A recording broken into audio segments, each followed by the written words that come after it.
Miami couldn't make major moves this offseason, but Pat Riley's goal is to add yet another superstar. Who is their target? Find out in today's episode.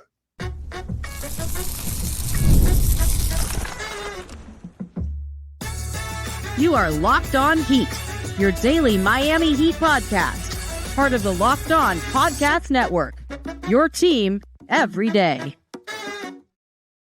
Welcome to Locked On Heat, your everyday podcast on the Miami Heat, whether you're tuning in on YouTube, Odyssey, or your favorite podcast app. Thanks for making Locked On Heat your first listen every day, Monday to Friday. I'm Wes Goldberg, editor at allyoucanheat.com, here with David Ramil. Both of us are credentialed Heat media members, and today's episode is brought to you by FanDuel. Make every moment more. This summer, FanDuel is hooking up all customers with a boost or a bonus daily. That's right, there's something for everyone every day, all summer long. Visit FanDuel.com to get started. We've got burning questions today, and we've got one about who Dan Le Batard thinks the Heat will target next on the superstar trade front. But let's start with a question about the Heat's starting lineup, because if you look at this roster, they can go in a few different directions here. David, I think losing Caleb Martin obviously affects things. Key rotation player. Might have been a guy who could start for them. But here's basically what I have written down in pencil, and you let me know if you agree or disagree. And just a heads up, this is really early. We still have the 2 more months of the offseason, training camp, preseason.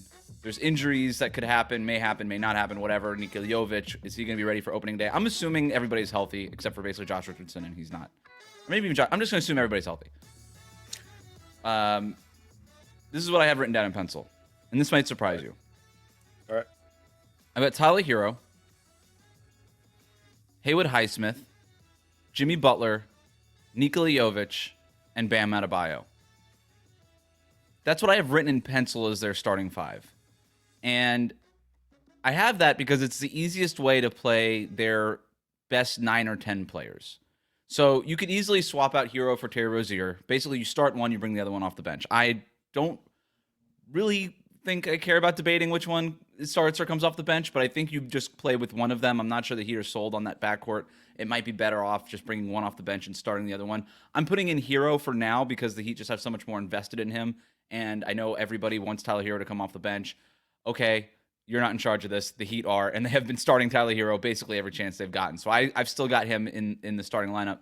So that means Rozier comes off the bench with Duncan Robinson, Jaime Jaquez Jr., Kevin Love, and Kel'el Ware. So out of the rotation, at least for now, Josh Richardson, Alec Burks, Pelle Larsson, Thomas Bryant. Those guys are not part of my every night rotation. I've got those kind of 9 or 10 guys penciled in. But again, starting lineup, starting there, Tyler Hero, Haywood Highsmith, Jimmy Butler, Nikola Jovic, and Bam Adebayo. What do you think?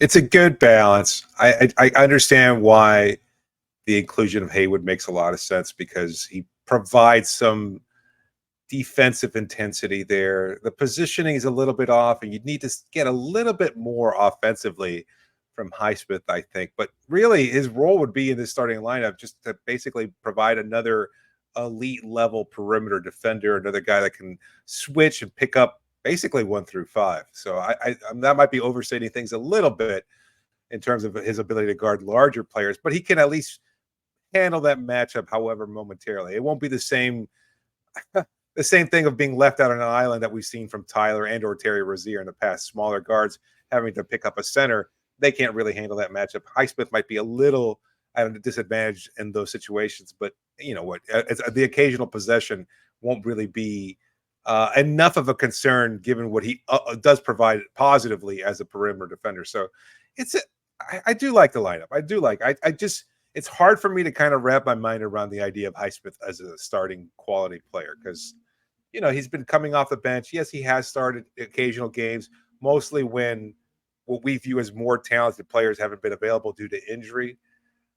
Can his 3-point shooting be as consistent enough so that at least he provides a modicum of offense? Because I think that'll be the bigger concern then. It's like, you know what you're getting from him in the defensive end.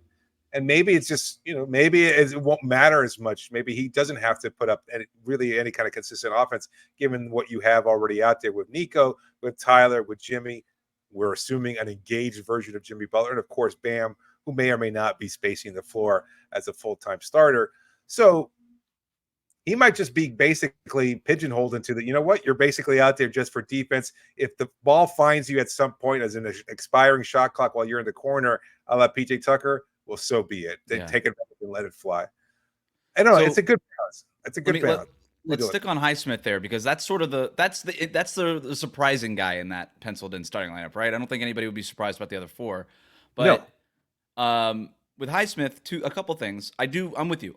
I know he shot 40% last year on threes. It was on less than 100 attempts. I need to see it for a couple of years before I fully buy in. But his upside is like a Gary Harris, Contavious Caldwell-Pope type of two-way 3-and-D two-guard. And I think that guy is a two-guard, right? Instead of being an undersized 4, let him be an oversized 2 with the wingspan and potentially the shooting. The other thing that we saw with Haywood Highsmith, or that we know about Haywood Highsmith, is that he wants to spend this summer, A, still developing that jump shot, and B, maybe developing a little bit of an off-the-dribble game, right? He talked about this at the end of the season. So if those things do develop, then he does become maybe a little bit more of a factor. You're not going to run offense through that guy, but you don't have to. No. You've got Tyler, Jimmy, Bam, Nico. You can run offense through all those guys. Haywood Highsmith, just if all he needs to do is make open threes and attack weak side closeouts, if he develops that dribble drive game, then that's there. I think he can do that. So the other part about it, too, is if you don't start Haywood Highsmith, all of a sudden it gets really difficult to start to play your top 10-ish guys. And because if he doesn't start, where does he go? He's not Jimmy Butler's backup. That's Jaime Jaquez. He's not the backup behind Tyler Hero or Terry Rozier. That's Duncan Robinson. If he's not, you know what I mean? If he's not getting minutes in the back at the backup 4, which I don't think that's what the Heat want, because you still have Nikola Jovic, Bam Adebayo, Kevin Love, Kel'el Ware. Like, where does Highsmith fit in that group? I guess he can get minutes, but then you're sacrificing Kevin Love minutes, who obviously the more minutes he plays with Jimmy Butler, the better, especially in the regular season. And you want to get minutes for Kel'el Ware in his rookie season. So it's just really hard when you start kind of diagramming the rotations where Highsmith fits in. And what ends up happening is he goes out of the rotation, and you end up having to play either Josh Richardson or Alec Burks, who are fine players on minimums, but you would rather pay Haywood Highsmith, who you're paying $5 million a year now. You just re-signed him. So that's I think that Eric Spoelstra also thinks about starting lineups in this way, in terms of what's not just the best starting 5, but what kind of gets me into the rotation patterns I need to get to. It's why he starts Luke Babbitt for 7 nominal minutes to begin a game, and Nikola Jovic last year. It's like, okay, this is what the starting 5 needs to be to set the stage for the rotation that I want for the full 48 minutes. And I think if he looks at this the way I look at it, he'll come to the same conclusion that I kind of have to start Haywood. I'm trying to think of this from that kind of bigger point of view, that like who I don't even know. Really, it's not that easy to kind of figure out like who Miami's top 10 players are, because there are so many kind of players towards that bottom end of the spectrum. Like, I'm looking at the top 10-ish kind of guys right now. Josh might not be, but I don't know. Do you disagree with I mine? really don't know. Like, you're starting 5. Like, you got Tyler, Haywood, Jimmy, Nico, and Bam. That's your starting 5. And then your next 5 up would be Jaime, Duncan, Rozier, Kevin Love, and Kel'el Ware. By the way, he's clarified now. He's the pronunciation Kel'el Ware. So that's okay. Our top 10. Yeah, so that's our top 10. So that leaves basically TB, Josh Richardson, Alec Burks, Pella. Out. I think Pella's a distant 14th. Yeah, basically. So those are your 4 guys that are probably out of the lineup. So I could see that starting lineup that you proposed there. And then basically I would bring in Tyler would be my first sub. And I would bring in Duncan immediately for him. And then that keeps the defensive presence there. You also have floor spacing that Tyler would theoretically provide, and be, should he be more willing to take threes. And then you kind of keep the defensive intensity out. Then Jimmy is your second substitute. You bring in Jaime. And that's not much of a loss there, then, because then that's a kind of a similar balance. Eventually you take out Haywood, bring in Terry Rozier, and then that's your lineup there with Terry kind of at the point. It's almost like another starting lineup with Terry at the point guard, Duncan at the 2, and Jaime at the 3. Nico and Bam. The thing with Nico is that he's also prone to foul trouble sometimes, now that he's playing a little bit more defense. And he was the guy who was getting the quicker hook as a starter. I don't know who the immediate backup to Niko Jovic would be. Well, and I don't know that's Kel'el Ware. Is it Bam over to the down? 4? like we've seen Bam basically do on the second unit on Team USA. My only thing I agree with you. The only thing I would probably change is bring in, when Hero comes out, I'd move Rozier in to keep the ball handling on the floor, and then when Haywood comes out, then Duncan comes in. But either way, I mean, we're picking at nits right now. But yeah, I think that's essentially what you would get to, and then maybe you get to this sort of third 2-minute lineup where it would be Jimmy Butler with Kevin Love at center, give Bam his break, and then whatever floor spacers you need around that Ware's unit. out there too. Yeah, you could put potentially, Ware out whatever. there, right? Ware Love, depending on how many minutes Jimmy Spo comes trusts back him in for his rookie. Yeah, I mean, there's balance there. So that's kind of where I ended up, you know? You kind of have me convinced. The one thing I think Heat fans could quibble with is, well, wait, I thought Bam was going to start at power forward. So is there an option for Bam to start at power forward? Who would start at center? Maybe we talk about that next. Plus, Dan Le Batard had some info on who he thinks Pat Riley is targeting. Maybe this is not even the lineup all season long. Maybe there's a change around February. We'll tell you who it is and if it's realistic after this. Today's episode is brought to you by FanDuel. We all love sports. We wouldn't be here otherwise. We love them so much. We never want them to stop, but the playoffs have wound down. You get fewer games out there, not as much sports. They're just not sportsing like you want them to. But FanDuel lets you keep the sports going whenever you want, because all you've got to do is open up the app, and then you can dream up bets anytime that you're in the mood on any sport you can imagine. And this summer, FanDuel is hooking up all customers with a boost or a bonus daily. That's right. There's something for everyone every day, all summer long. So head over to FanDuel.com and start making the most out of your summer. FanDuel, the official sports betting partner of Major League Baseball. We'll be right back.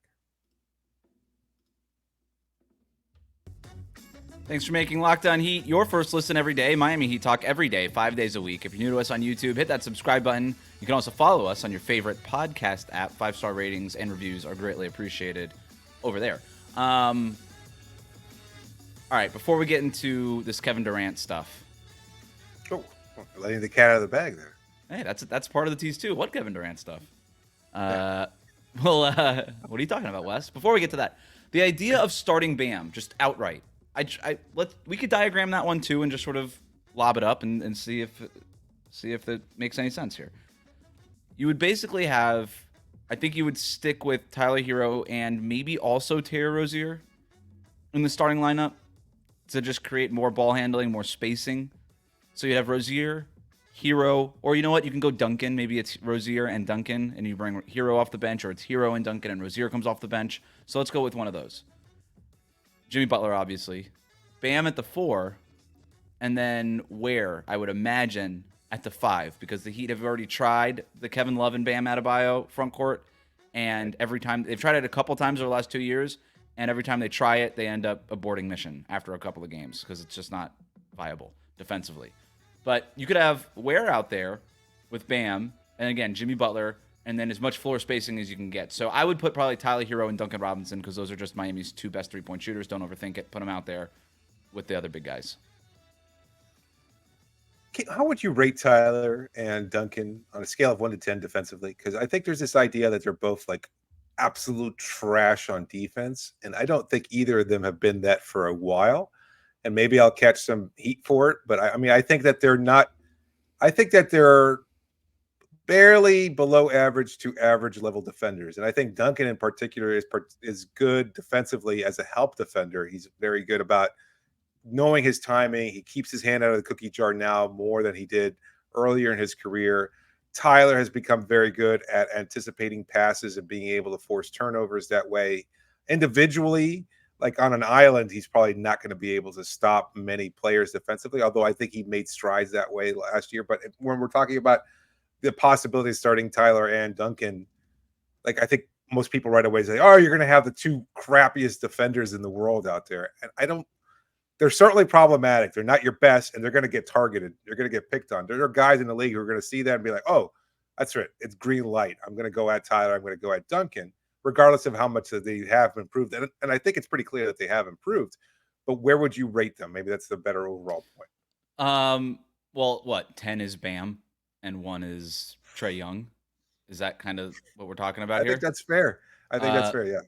they're better than Trae Young. They're Yep. not average. They're going to get picked on. They are. I mean, Duncan But I Robinson think really it's more struggles one on about one.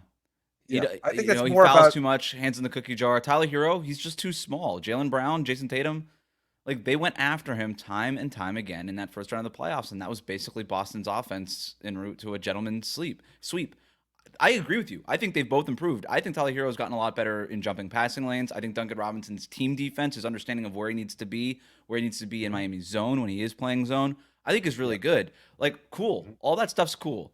But it doesn't matter when an opponent gets you switched onto him and now you're on an island one-on-one, and there's just that cascade effect of, well, now we have this help defense, and now our defense is in the blender, and now they could just, it's just really hard for them to survive one-on-one. So I understand that. I don't think you could, it's really difficult to start both of them because of that. When you have two guys that teams are just going to pick on and it gets you in rotation, you want to stay out of rotation for as much as the shot clock as you possibly can if you're any team in the NBA.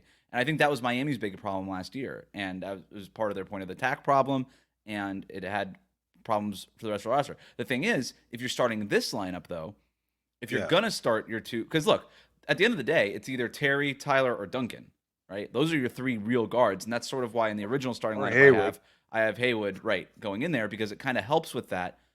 But in terms of the ball handler, kind of scorer type guys, it's those three. Mm-hmm. And you're going to have at least one of them on the court, if not two of them on the court for a lot of the games. So if you're going to do that, because you have to do that because that's how your roster is built, well, then it really helps to have Jimmy Butler, Bam Adebayo, and a 7-footer behind them to clean everything up that they're going to give up. So that's sort of Kel'el and drop, and he cleans up a lot of those messes. Once they get past that initial line of the point of attack defender, either Duncan and or Tyler, they'll be able to attack the paint. And guess what? Now you're all of a sudden have this large obstacle that Miami hasn't had since Hassan Whiteside. So I think plus Bam cleaning things up as a help side defender too. So you've got those two guys. I mean, it would. I'm not saying Kel'el Ware is Anthony Davis. Don't take it that way. But seeing Bam defend, we talked so much about Bam offensively with Team USA yesterday. But seeing what he can do defensively with Anthony Davis, where Anthony Davis is playing that drop defender like he does with the Lakers, like he is with Team USA now. Playing that drop defender, arms out, huge guy, and then Bam just swatting shots and roaming and flying all over the court. He doesn't get to do that. Can I just say how happy I am? You know, I think everybody knows that we're pretty big fans of Bam Adebayo and what he brings to the table, although there is somehow a still vocal minority that doesn't appreciate what he can do. But no, not the show. And to see like the greater national audience, especially in contrast to what Joel Embiid is able to produce at this point, given that he's hurt and he probably does not fit FIBA style basketball so effectively, that everybody's developing this incredible appreciation for Bam Adebayo and what he can do. Yeah, it's great. It's great. It's really amazing. It's going to help recruiting. Speaking of, Dan Le Batard said on his show that he thinks that Pat Riley still wants to make a big swing before he's done, and that he's going to be looking to trade some of the young talent that Miami's assembled already and move that for a star player. And then he specifically mentions Kevin Durant. Now, it didn't sound like, I listened to the clip, it didn't sound like Le Batard was reporting like Kevin Durant. No, specifically for sure. not. Specifically not. Like he specifically he says, I want to do more reporting on this. Right, but I will. That's like, okay. But I will. Right. So you're guessing. Before I do any reporting, some reckless speculation, which as fellow, we appreciate that. That's the game. Okay. But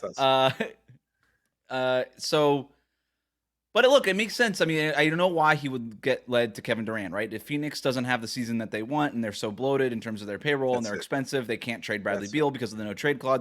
They prefer not to trade Devin Booker because he's young and the basically the franchise cornerstone. Well, that leads you to one conclusion: you got to move Durant. And by the way, Durant can also say, "It ain't working over here. Trade me." He's done it before. So I could see why you would get to that point. My question to you is not whether or not it's realistic or anything like that, because who knows and who cares. Is that even the right move? Is Kevin Durant the right guy?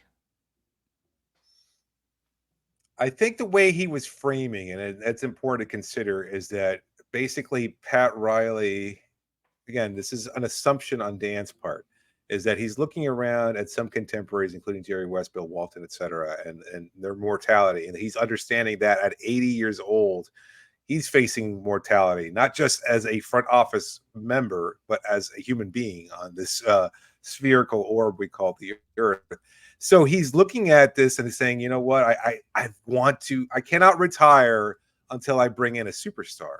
And so Dan connects point A to point Z, jumping through all the other 24 letters as quickly, because as you just said, Kevin Durant is a name that they've pursued in the past and the most likely to request a trade if things go ass over tea kettle in Phoenix. Because when you look around the current layout of the NBA, I don't know that there's another superstar who's going to try to force their way out anytime soon. You could hope Dame Lillard and Doc Rivers clash and that everything falls apart and that Giannis sustains some kind of injury. You don't really hope for that, but I'm just saying, like, these are the only other paths to something really going bad with any other team, is that maybe things go bad in Milwaukee between now and February. But something like Phoenix seems like the team, the super team with the superstar player, most volatile, most likely to combust, because Booker might not have it, because KD is already, likely to say, you know what, new coach, no chemistry. Exactly. Right. Yeah. Hasn't worked out for a year and a half now. I think that's the point there, is that, KD's a name that they'd circle back to. I don't know if it's the right name for this team. It's the most likely, so that's one thing. Secondly, I still think it would be a great fit anyway. What does it do? Like, if it's a great, let's say you have to move, I'm gonna assume a lot. Nico, Kel'el, and Jaime. Let's just say you got all three. Like, you have to move all three guys. Let's just assume that with like the Terry Rozier, Tyler Hero contract or whatever. All right, now it's Bam, Jimmy, KD, and whatever's left over. What does that do? What team? Where does that team rank in the Eastern Conference? I think it's comparable. I mean, I think they're up there. The thing is too, it's like, we just saw this with Phoenix, like bringing these guys together, as good as they are individually, it didn't translate to postseason success. As much as I even thought they might be able to find a way to win in the postseason, that did not happen because they were so thin in every other area. And you're giving up a lot of depth here and quality players in order to acquire KD. And will he mesh right away? Does that minimize what Jimmy has done, which has been Miami's recipe for success over the last 5 seasons? Like, can Jimmy still be effective as just basically a bystander and letting KD operate? Or I think it'd be the opposite. KD, Durant is the most valuable superstar. Yeah, I think Durant's still, like, in the playoffs at least. Like, Durant could carry the team in the regular season. Just hand him the ball 18 feet away from the basket, let him do his thing. You think KD's going to take a step back to Jimmy when the ball? It's not really a step back. It's just the way he plays. Like, he's the most valuable superstar we've ever had. I mean, he always gets his numbers, whether or not he's playing in Golden State or playing next to Russell Westbrook. You drop Kevin Durant in any system, it's never a step back from him. It's just the way he plays. No, but I'm saying you want Jimmy Butler facilitating out of the post, but he passes to Kevin Durant instead of Caleb Martin or Haywood Highsmith now. Yeah, but I mean, doesn't generally KD operate with the ball in his hands? Like, that's why he's getting those numbers so consistently, whether it's Brooklyn or Phoenix or Golden State. It's not like he's not gonna have the ball in his hands. You stagger Jimmy and Durant. I think it fits. Because he doesn't need the ball in his hands to be effective either. That's the thing. I could see it. Like, you get basically what Miami was hoping to add last year, a guy who can put up those points. Mm-hmm. And he's also a far better defender than Damian Lillard has ever been, even at this stage in his career. Sure. I think KD is still a good defender.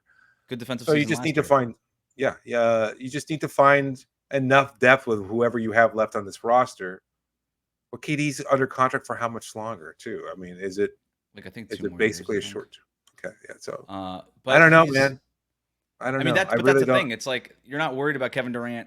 That's the whole idea about trading. You're going all in on this year. 3 years from now, who cares, right? You're doing basically what Phoenix is doing, except you have Eric Spoelstra, you have the infrastructure, you have all the things and Bam, you have all the things that Phoenix doesn't and didn't have at the time. If you're able to keep a guy like Haywood, one of the guards, whether it's Tyler Hero, Terry Rozier, there's your starting 5. Maybe there's a couple of guys that come off the bench. You bring up maybe your bench is just the summer league Heat. I don't know. It's just a lot of Keyshawn Johnson, Kyle Larson, and Isaiah Stevens. Man, Josh Christopher. Nice. Like, that's your bench. I don't know. You'd be really thin, but I do think you would be a notch below Boston, because Boston's proven they've done it. They've earned it. They are the top tier in the East. I don't care what anybody says. And then you've got probably that if the Heat got Kevin Durant midseason, they would probably be the Heat, the Knicks, and the Sixers probably in that tier right behind Boston, which is a tier Are they that the better Heat than are not in Milwaukee? right now.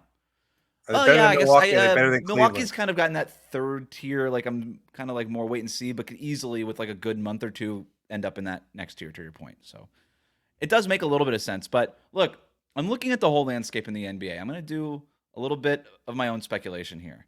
Is Kevin Durant even the right Western Conference star, or could the Heat be waiting for somebody else to become available who might work on a different kind of timeline? We'll talk about that next here on Locked On Heat.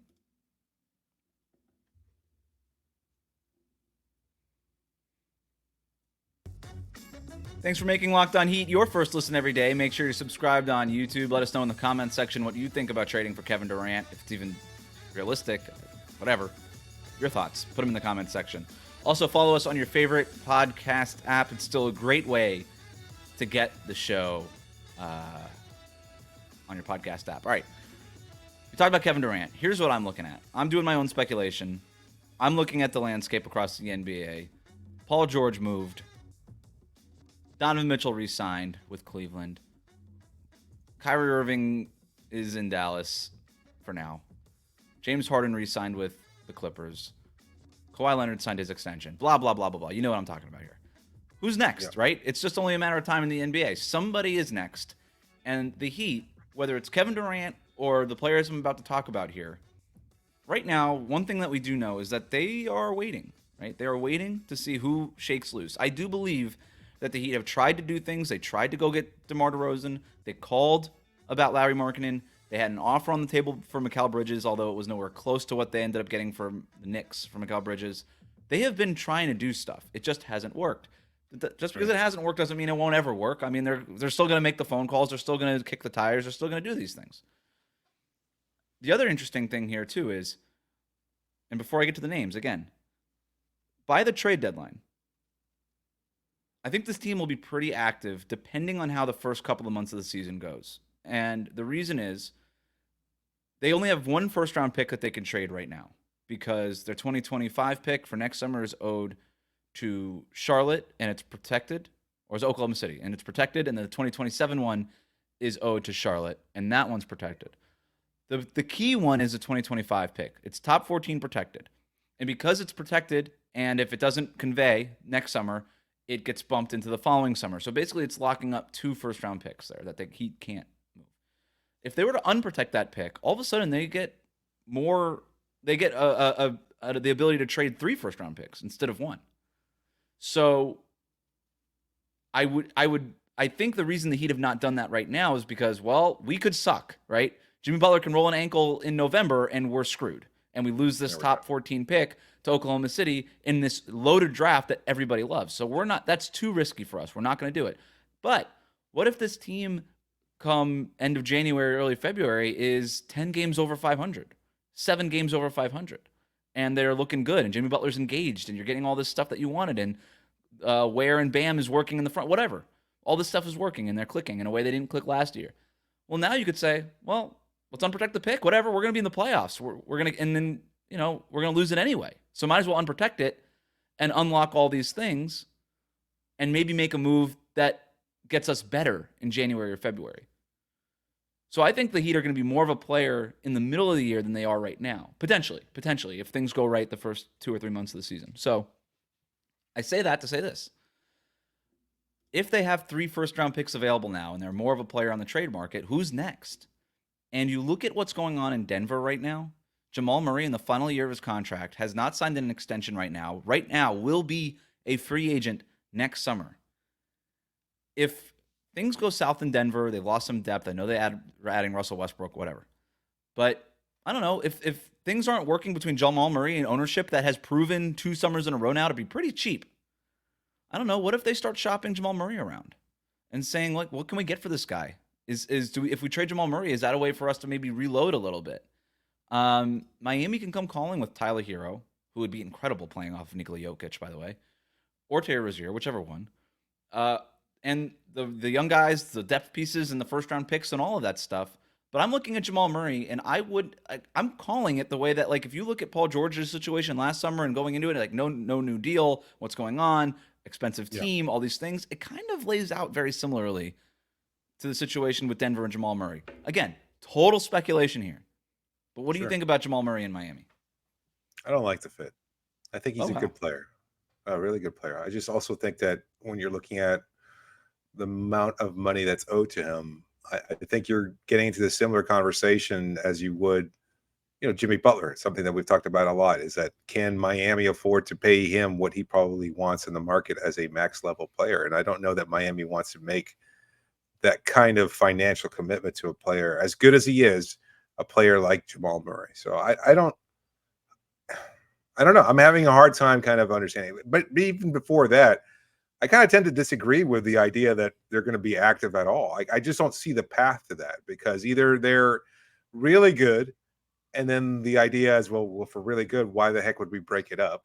If they're okay, then there's no real need to do anything, because we're just okay. We're probably going to be a play-in tournament team, and we kind of have to just roll the dice and see what happens. Or they're really bad, in which case maybe they'll wind up trading, but they'll be sellers instead of buyers. They're not going to be looking to acquire talent, whether it's KD, Jamal, or anybody. So I don't know. I think, well, if they're really good, you don't think they would make a you don't think that they would make a move to add? I mean, we see that all the time. We saw that. Did. We've seen the Terry Heat do Rozier. They did. Terry right, Rozier. last year. But you don't think they would make a similar move? Like we saw the Knicks last year. They say, hey, we're pretty good. Let's go get OG Anunoby. If they're really good, like what is the maybe? But I mean, that's kind of counting on other teams being really bad. And I think it's a lot less likely that Phoenix and or Denver is going to be really bad this year, to the point where they're going to be like, yeah, we're just going to trade him for these players for something. I don't know. I think it's a lot less. League, but yeah, it does. It does. But I think this idea of like, you better trade him for something. Like we just saw KD. I'm sorry, we just saw Paul George walk away for nothing. And I know that the Clippers were kind of pilloried for it, but I think they've rebounded fine. Like, I think the idea of like having to trade a player for something, and then you're costing the short term by trading that player for something is I don't know that it's flowing that same way. I agree with you on this. With the new CBA, I mean, we saw a very much smaller version of this though with the Heat the last couple of years. You can attack them for letting Caleb and Max and Gabe walk away for nothing, but because they kept Max Strus and Gabe Vincent 2 years ago, they made the finals. Right. And yeah, then they walk away with nothing. Like, there's something to be like. Is nothing a potential run to the finals? No, that's not nothing. That's something.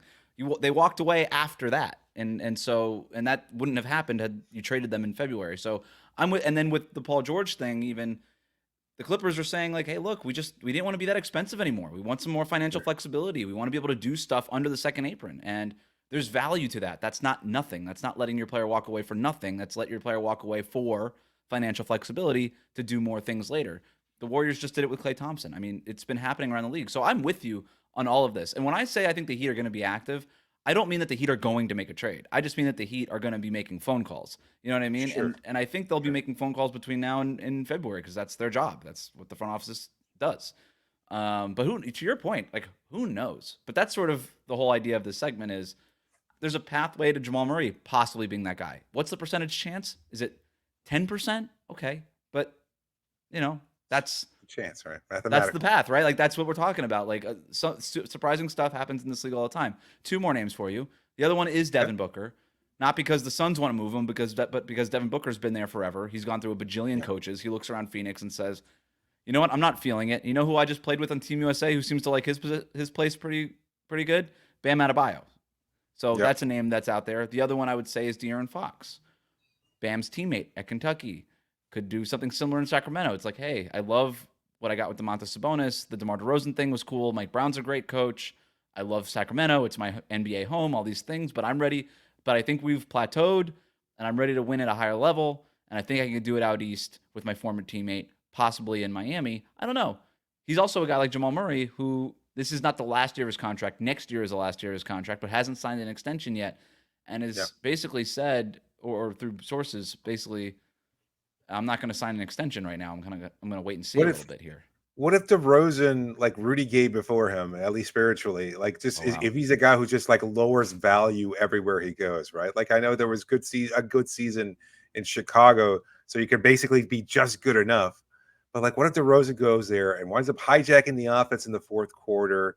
Like, De'Aaron Fox was the clutch player of the year last year, and so the idea that now all of a sudden you've got this scorer in DeRozan who wants the ball in his hands in these close situations. What if he winds up taking some of that, shine off of the Right. Aaron Fox's name a little bit? And Fox is like, you signed this guy who's 30, whatever, and now you're not building around me. It's like, all right, have fun, guys. I'm out of here. And then he requests a trade. I could see that being a certain Again, one path of that those we've like seen. low percentage chances, but we're talking about low percentage chances here. That's all we're talking about.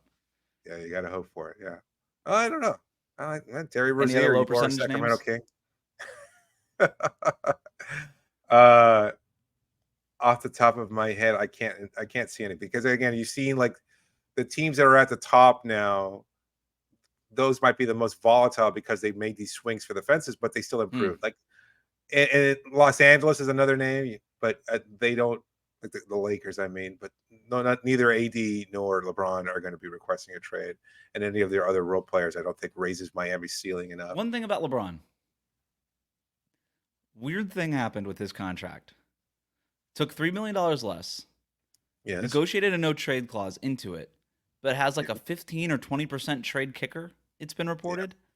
Yeah. So basically, he calls his shot. If he wants to make that money back that he gave up, he could basically say, "All right, I waive my no trade clause, and now I get the trade kicker." Just saying. I hate doing it. I don't think LeBron's ever leaving, but we're talking about low percentage chances. That's all we're talking about here. Like, can you imagine? Like, he'd have to hate the Lakers so much, like he kind of forced Bronny onto them, and at the same time, he's like, "No, what? I'm out of here." That's the thing. Yeah. So of those three names, though, the three guards that I mentioned, all of them are more on Bam's timeline, obviously. Murray, Booker, Fox. Just give me a quick ranking of those three between your own personal preference for the Heat. Murray, Fox, and what was the third guard? Sorry, Booker. D-Book. Yeah.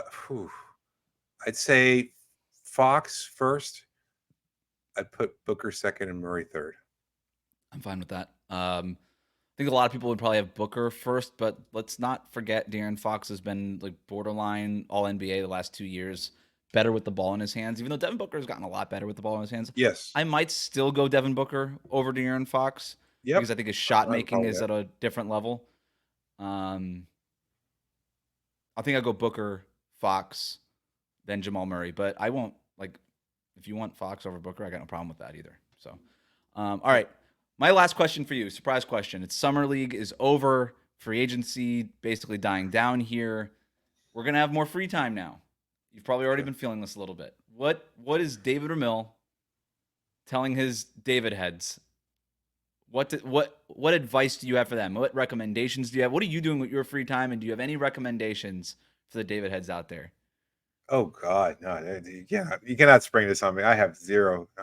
None whatsoever. Right, no recommendations. But what are you doing then?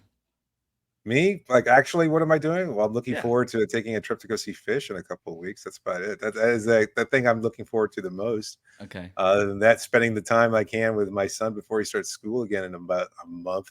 It seems like the summer has gone by incredibly quickly. So that's basically it, man. Nice. Other than that, I don't know. Yeah, it's pretty much. I don't know what else. What kind of recommendations? Scenarios? Yeah, well, there's always that, right? What else is there? What else is there? I don't know. A movie, a book that you read, something like that. Oh Lord, you know what I mean? I'm not telling you how to tell people how to live their lives. I'm not telling you go take up woodworking. I'm not saying that. But yeah, no, that is always a good idea. No, that's not a good idea. It's dangerous. It's way easier to not do that. You could cut a finger off. Just don't do anything. Is that like a fear of yours? I have zero hobbies because hobbies are dangerous. People that go skiing, drinking whiskey and smoking cigars. Right. That's right. That's my hobby. That's a good one. Those are good, solid hobbies. Yeah. Deadpool versus Wolverine. That's an upcoming movie, right? Can you give me 15-second explanation on why they're fighting each other or friends? And I can't tell. Why are they even in the same movie? Because I think it's a fun way of embracing two characters that belonged to a different studio, but now are being welcomed into the greater Marvel Cinematic Universe that has included all the movies that you've seen over the last few weeks, over the years. It's basically a studio run. This is like Jetsons and the Flintstones.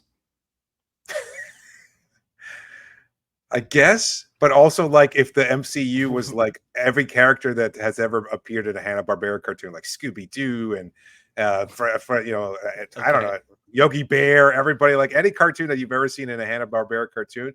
But then for whatever reason, the Jetsons and Flintstones belong to a whole other universe, but now they're part of the greater Scooby-Doo-verse. I guess that's what it basically boils Okay, down it would to. be like if Pikachu ended up Oh, in the Flintstones or something. Like it would just be like some company just bought well, all of them and and they're said, also two great do a characters. movie And together. they have like this super healing factor, so they're both like very similar in that regard. So like basically, you can chop off a limb and they'll regrow it at some point, and so it just That's pretty makes cool. for So they could take yeah. up woodworking. They'd have no problem with it. Wolverine's got some built-in claws already, so he's great for you. A natural woodworker, if you want. It's gonna be fun, and All they right, two have go chemistry check- and camaraderie. Go check out the. Oh yeah, they own a soccer team together, don't they? No, Reynolds damn it, dude. and That's the guy from Reynolds and the guy from Rob McElhenney from It's Always Sunny in Philadelphia. no. I think what's the guy that plays Wolverine? Hugh Jackman. Yeah, he's part of it too. It's those three. If it's all I didn't know that. If he's the third part of that Wrexham, the Wrexham Football pretty Club, sure. that's fine. Okay, Yeah. maybe you're just making stuff up at this point. No, I think I've You're seen that. I think I've seen You're worse than Levitard. No reporting at all. speculating soccer owners from leagues that nobody knows. All right, very good. That'll do it for us today. Go to the movies, pick up some hobbies, drink some whiskey, enjoy your weekend. Thanks for making Locked On Heat your first listen every day. Like, comment, and subscribe on YouTube, and follow us on your podcast app.